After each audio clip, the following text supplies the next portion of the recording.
Hi, good afternoon. Uh, My thanks to Co-Chair Flexer and Blumenthal and the members of the General Administration Election Committee for the opportunity today. I'm actually the first person speaking today in favor of Senate Bill 389. There are a number of friends and colleagues of mine on Connecticut Voters First that will be speaking about many facets of ranked choice voting. But I will cover my focus, which is municipal government. Before I begin, I also want to thank Senator Ostin and my friend, Senator Huang, for their bipartisan sponsorship of Senate Bill 389. While I support the bill in full, as a local chief elected official, I speak today in support of ranked choice voting for certain municipal races.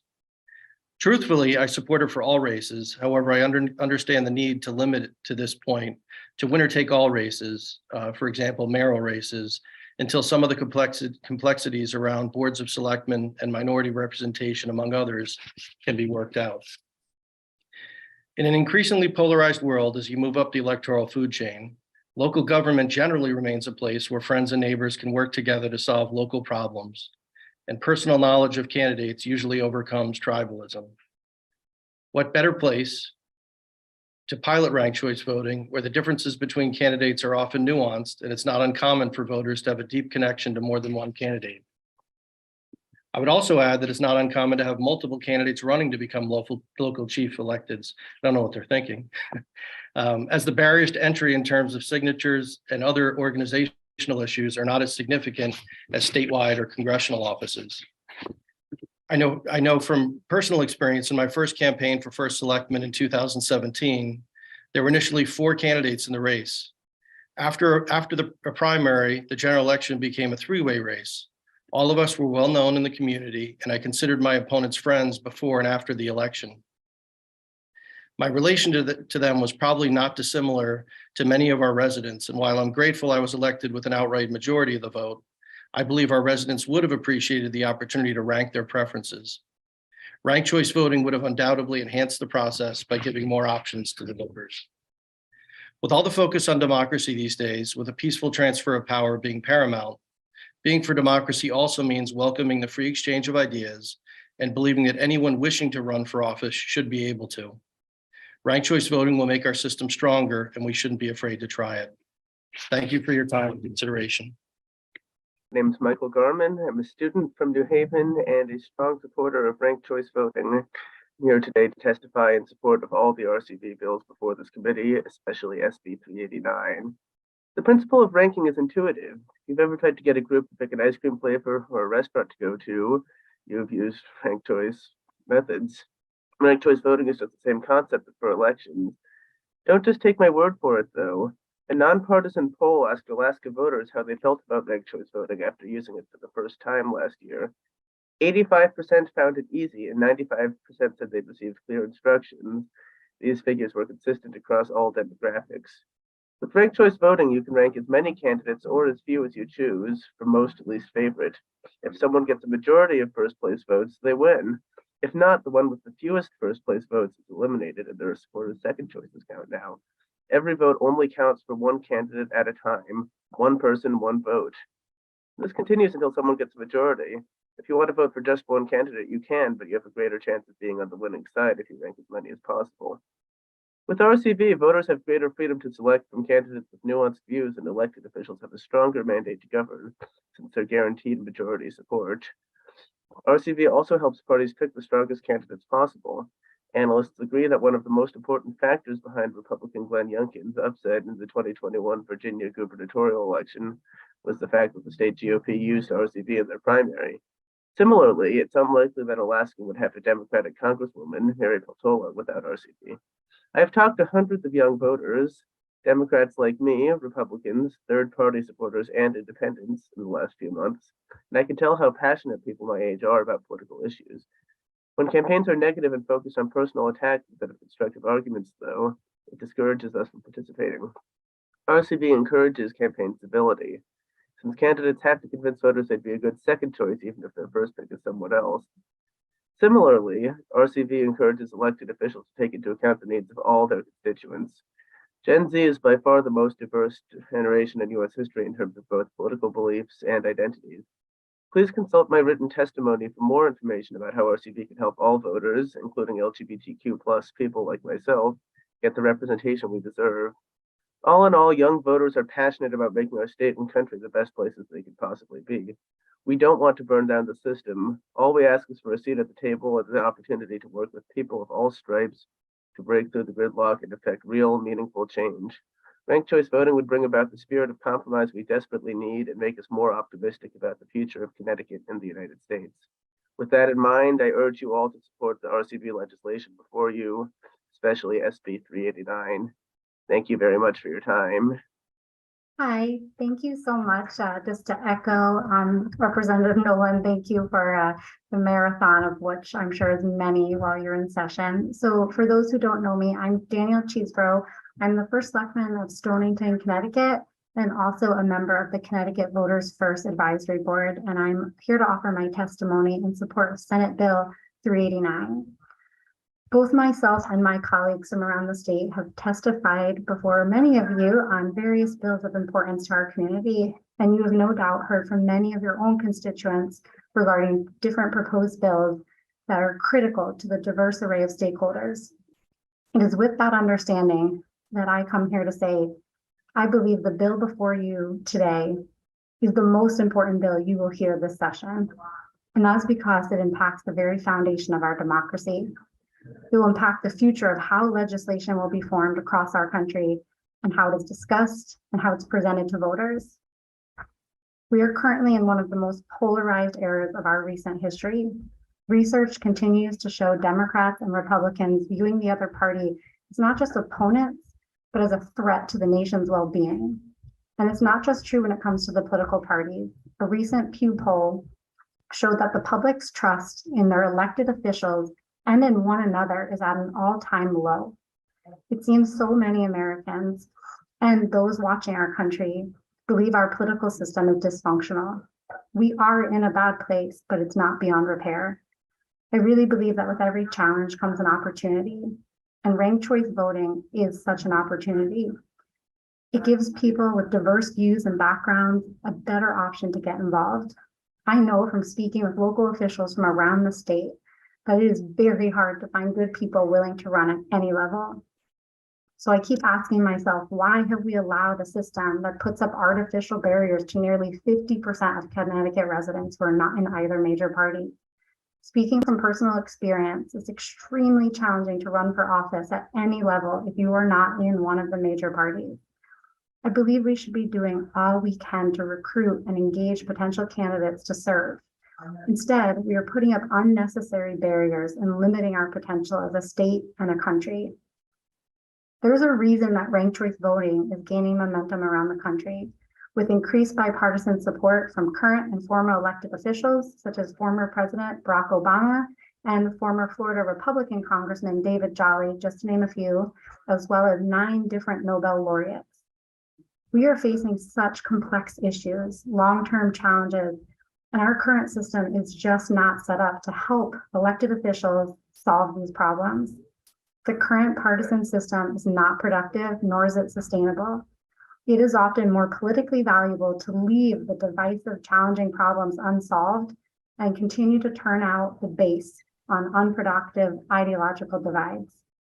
We continue to allow for a Excuse me, system. Ms. Cheeseborough, your time of testimony has expired. If you could please wrap up your testimony.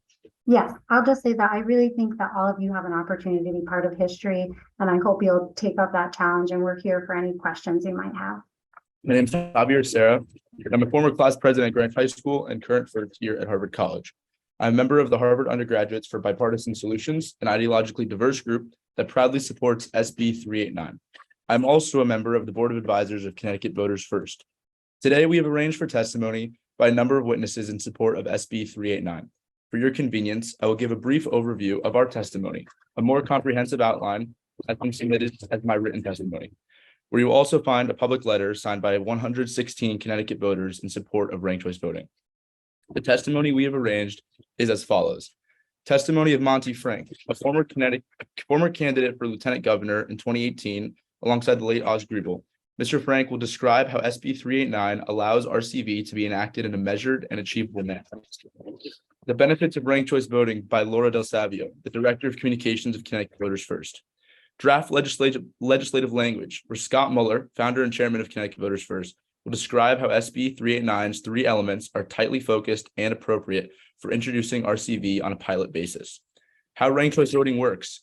Earlier, you heard from Yale student Michael Garman on how ranked choice voting serves underrepresented populations, and soon you'll hear from Holton Colada, a Southern Connecticut State University student, on how Gen Z voters, above all, want their vote to matter. How ranked choice voting has improved representation of minorities in elections around the country. This testimony was submitted and written by Terrence Carroll, the 54th Speaker of the Colorado House of Representatives. Why ranked choice voting changes the incentives in elections and improves political culture, by Henry Roland, a former infantry officer and current leader of the Connecticut chapter of Veterans for Political Innovation. How ranked choice voting can strengthen the voice of underrepresented communities in Connecticut, by Bishop John Selders. Ranked choice voting is a bipartisan reform, by Jonathan Bidlack, the Director of Governance Program at R Street. Mr. Bidlack will describe the impact of ranked choice voting on the political marketplace. The special benefits of ranked choice voting and presidential preference primaries, by Mary Frances Metrick, a business executive and member of the board of directors of the Ford Party. The advantages of providing an option for municipalities to use ranked choice voting in single winner municipal elections, where you heard from stakeholders, First Selectman Danielle Cheeseborough of Stonington and First Selectman Dan Rosenthal of Newtown, on the merits of ranked choice voting as a municipal option provided by SB 389. Addressing common questions and concerns, by Mike Ergo, the managing director of Connecticut League of Conservation Voters and former First Selectman Stonington, Connecticut. Elections Administration Challenges and Adopting Ranked Choice Voting in Connecticut, by Drake Ramke, former election official from Colorado with over 10 years of experience in administering elections. Thank you for all of your time and attention and listening to each one of these important testimonies. We hope that you support SB 389. So I am the Director of Communications for Connecticut Voters First. Over 13 million Americans are using ranked choice voting right now. 8 of 10 recent ballot measures passed in 2022. So I'd like to share some of the reasons why those ballot measures have been successful. RCV empowers voters to choose the candidates they like best. It eliminates a spoiler effect. It encourages electoral competition and choice. It encourages positive campaigning. Political discourse is improved with RCV, and it results in the election of consensus candidates over those with extreme ideologies. RCV improves voter engagement and satisfaction, and it builds consensus. The research around RCV is clear, and it's been implemented in so many different places that the data that we are presenting today throughout the testimony of all those people mentioned by Javier is based on concrete experience. We've heard some criticisms that RCV is confusing. The data doesn't support that.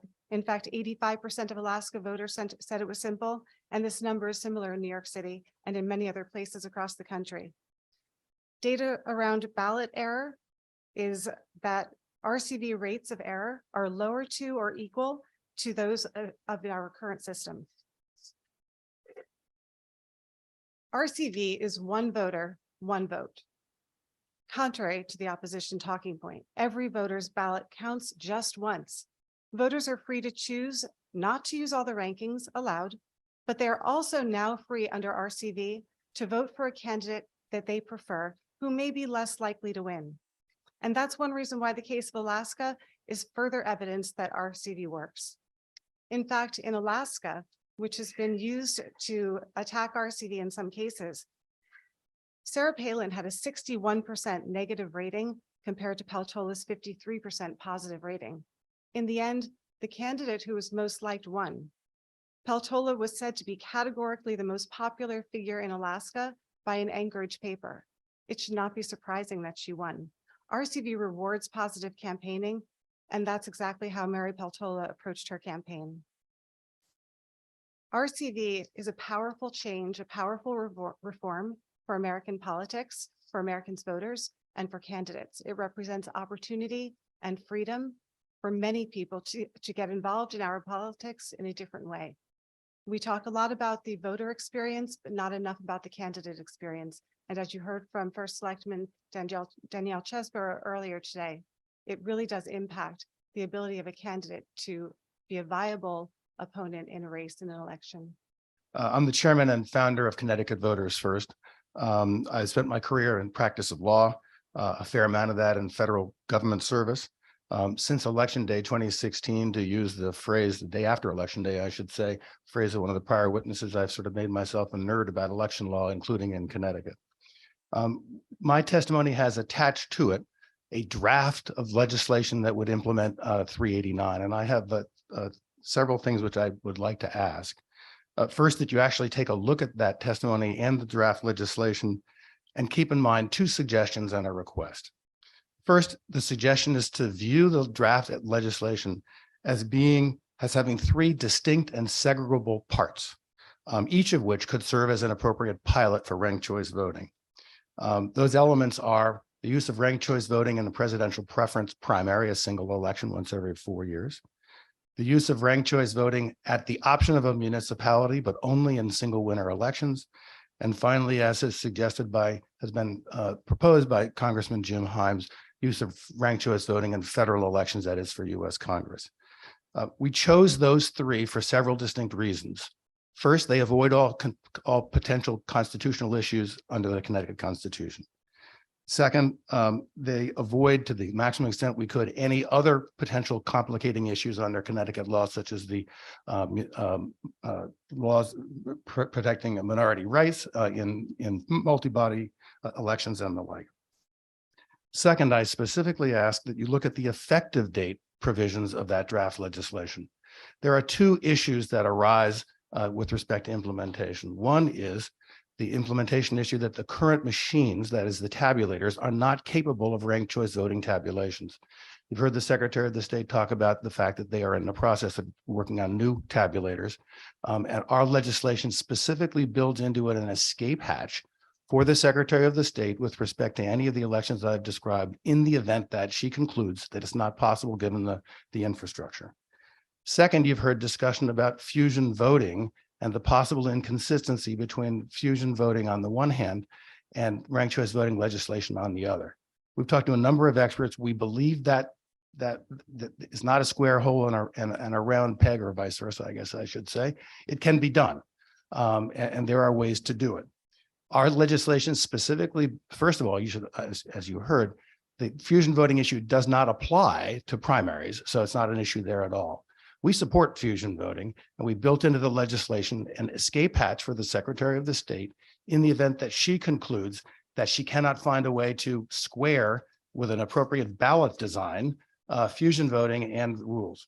Last thing I would ask you to do is to consider, as the last paragraph of my written testimony, to adopt the draft legislation as your own or to send it to LCO to become a form of 389, and further that you adopt House Bill 5701, conform it to 389, so the final bill has both numbers on it. Thank you very much, and I'm open for any questions you may have. Thank you to the distinguished members of the Government Administration and Elections Committee. I am grateful to have the chance to speak with you all tonight about ranked choice voting, specifically SB 389, an act concerning ranked choice voting. My name is Holton Colada. I'm a resident of Guilford, a political science major at Southern Connecticut State University, as well as a member of Connecticut Voters First Board of Advisors. I host weekly live forums on social media, which have been attended by some of the top election reform organizations in the country, and I've published a number of articles and letters on political polarization and ranked choice voting here in Connecticut. The case for ranked choice voting, or RCV, is particularly strong among Gen Z voters who are more politically independent and centrist than any previous generation. At the same time, Gen Z voters participated in the 2022 midterm elections at historically high rates. We are a generation that candidates cannot afford to ignore. A recent Gallup poll found that younger generations are somewhat less partisan than their parents and significantly less partisan than their grandparents.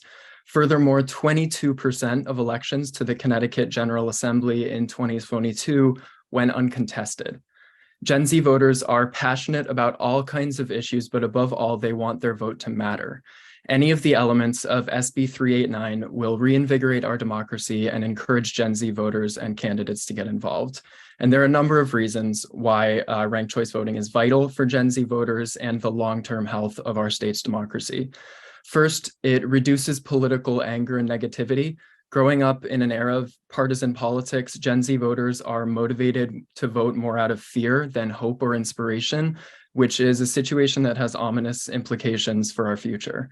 RCV requires candidates to appeal to a broad range of voters, encouraging coalition building and problem solving over partisanship. Second, ranked choice voting empowers voters. Uncontested and non-competitive elections leave Gen Z voters with an impression that their vote has little impact on the policies that will be voted on by the winner. RCV will restore real competition to our elections, which will in turn boost confidence among Gen Z voters that our vote has a meaningful impact. And electoral competition also provides members of traditionally underserved communities realistic paths to winning elected offices, leading to a system that does a better job of reflecting the most diverse generation in US history.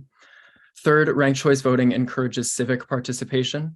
Increased competition gives young voters real choices and increased confidence in the power that each vote leads more young voters to engage with their democracy. Voter turnout has increased among Gen Z voters in areas that implemented ranked choice voting.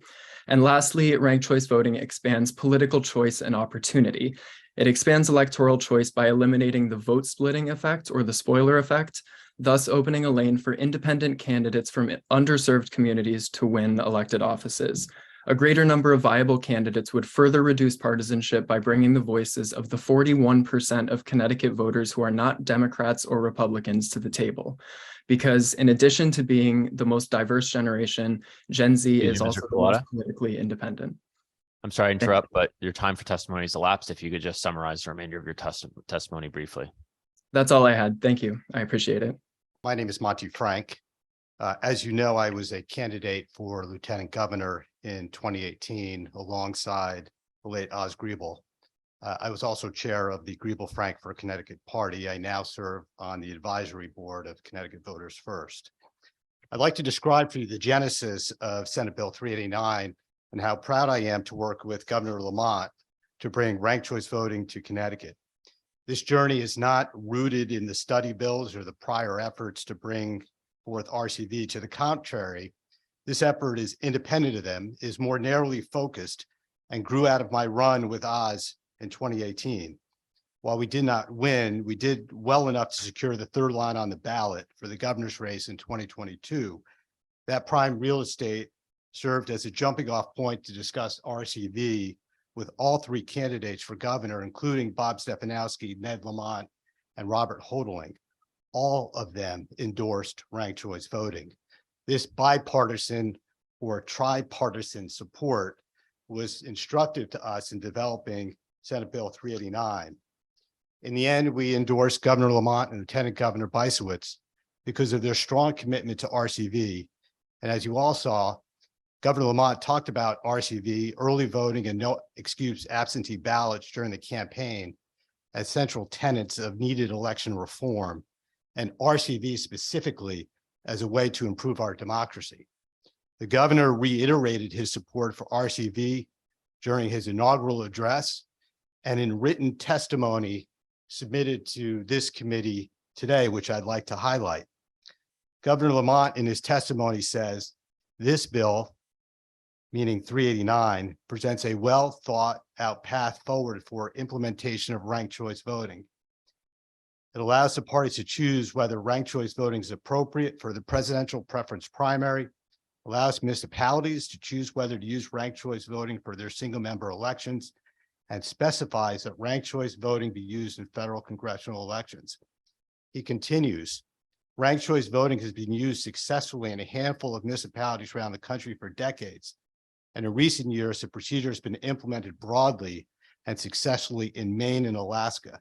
In those jurisdictions, it appears that ranked choice voting has promoted consensus and ensures outcomes that reflect the full will of the voters.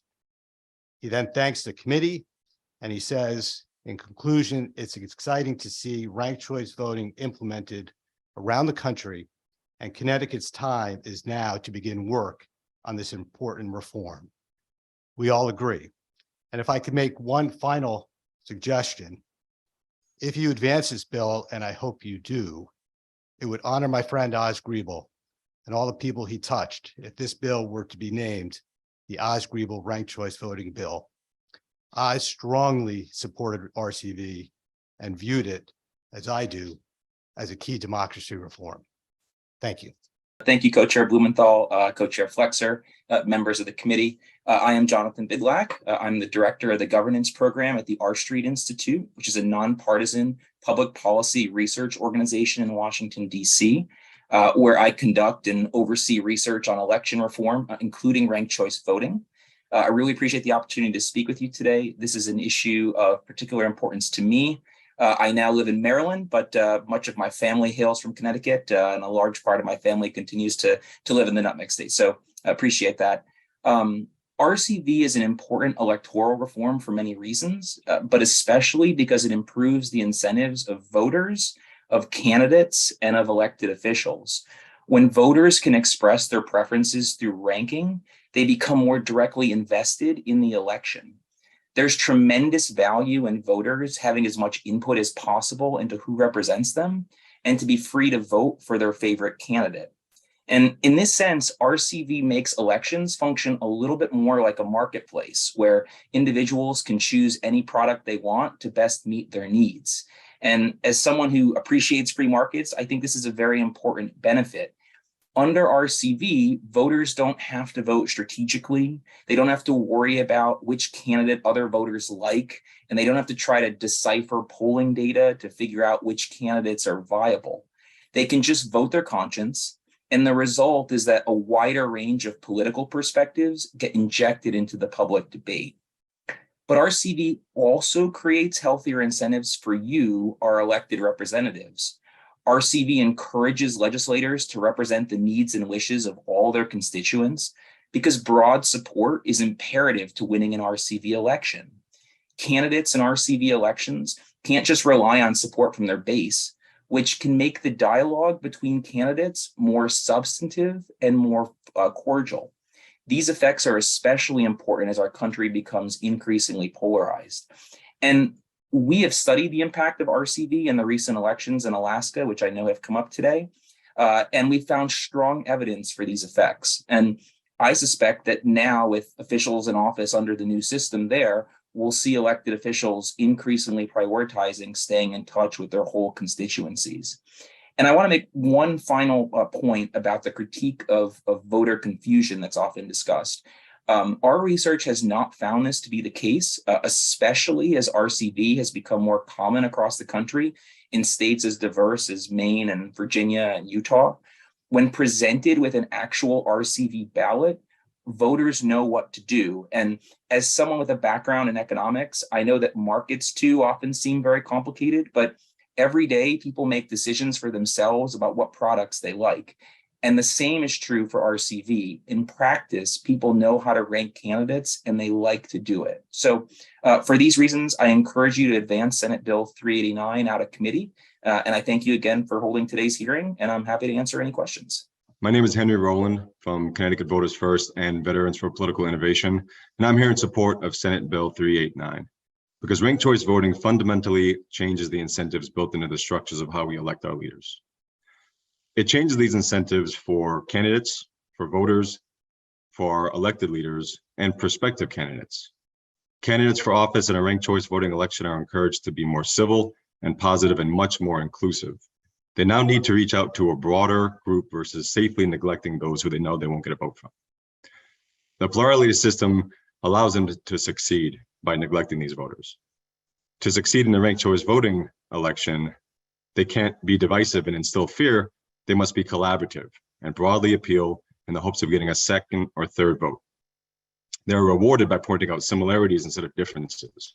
They can succeed by focusing on where they agree with other candidates instead of where they disagree. It changes the tone of elections from negative mudslinging to positive team building. For voters, RCV removes the fear of vote splitting and allows voters to truly express their preferences, even for those candidates who would be considered spoilers in a plurality election. Voters no longer have to worry about wasting their vote or being ignored by those candidates who are from a different party. For elected officials who have won in an RCV election, they now know more about the electorate and what's important to voters. They can see the second and third choices, and they know what those candidates stood for, and therefore can adjust how they behave in office. They will no longer be penalized in the next election for working with members of the other party or any stakeholders on an issue other than their own party. And they can truly be problem solvers and productive leaders. Finally, and I think less often talked about in ranked choice voting, are the pool of prospective candidates. It increases and becomes more diverse because those who would be qualified to run for office often don't want to touch politics. With ranked choice voting, with these more civil elections, that changes and you have a much more diverse group throwing their hat into the ring. So for these reasons, I urge the committee to treat SB 389 favorably and to review the testimony presented by members of the Connecticut Voters First Coalition. Thank you, and I welcome any questions. Good evening, co-chairs Blumenthal and Flexer, and esteemed members of the committee. I am Mary Frances Metrick. I'm a member of the advisory board of Connecticut Voters First. I'm speaking in favor of SB 389. While I support all aspects of the bill, I'll be addressing my comments to the presidential preference primary. As Catherine Gale and Michael Porter noted in their analysis of our political dysfunction, we need systemic change in order to reinvigorate our democracy. Perhaps one of the most important changes we could make is ranked choice voting. Ranked choice voting, or RCV, ensures the candidate receives the majority of votes cast, not just the plurality. This is a problem we saw in the 2016 presidential primaries.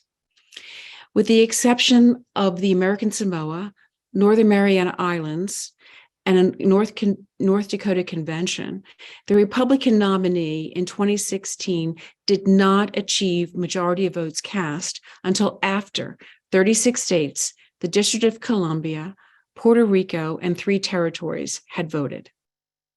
There are other significant issues needed addressed with the presidential primary ranked choice voting. As we know, in the presidential primary, candidates tend to drop over time. For early voters and absentee voters, and in particular for our military forces who voted for the candidates who dropped, they're effectively not deprived of their vote. Ranked choice voting fixes that. In presidential primaries with large number of voters, voters sometimes feel the need to vote strategically. For example, to vote for the most viable candidate who's most acceptable to them rather than the candidate of their choice.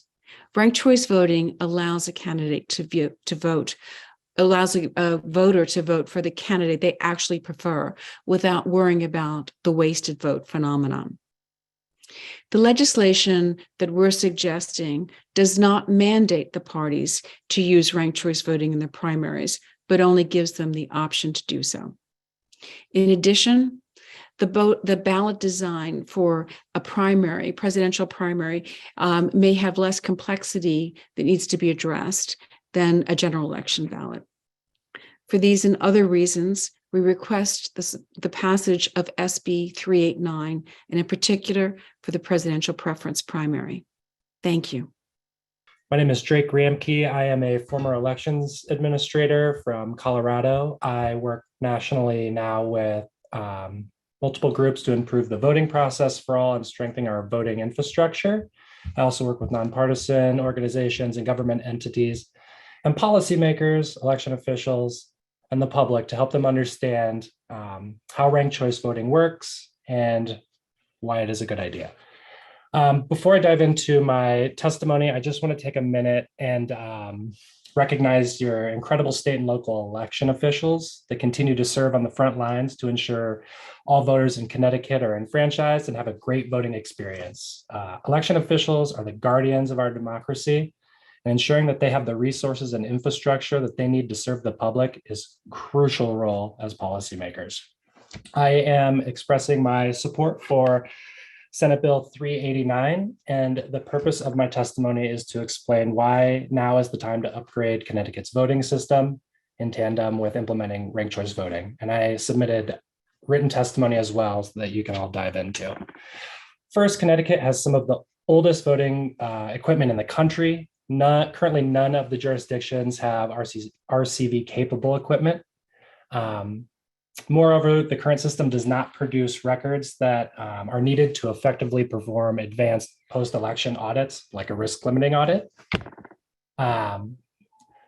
Second, most modern systems all have the ability to conduct an RCV election today. So that's a great reason to start updating now. The current system is so old that you have to cannibalize secondhand machines to fix any issues with machinery breaking down. So it's very, very dangerous. Furthermore, I do believe that if the RFP process is completed, funds are allocated before June, and the system is purchased shortly therefore after, I do believe it can be tested and implemented before 2024. A new system will be extremely valuable when you implement early voting in March of 2024, which, as I understand it, is the earliest date on which the presidential preference primary in Connecticut could take place. Similar timelines have been rolled out for a statewide upgrade of voting systems very, very recently. Georgia, Vermont is a good example. So I do believe that we have enough time to get this implemented in the next 12 months. If you have any questions, I'm available for them, and my written testimony is also available. Thank you.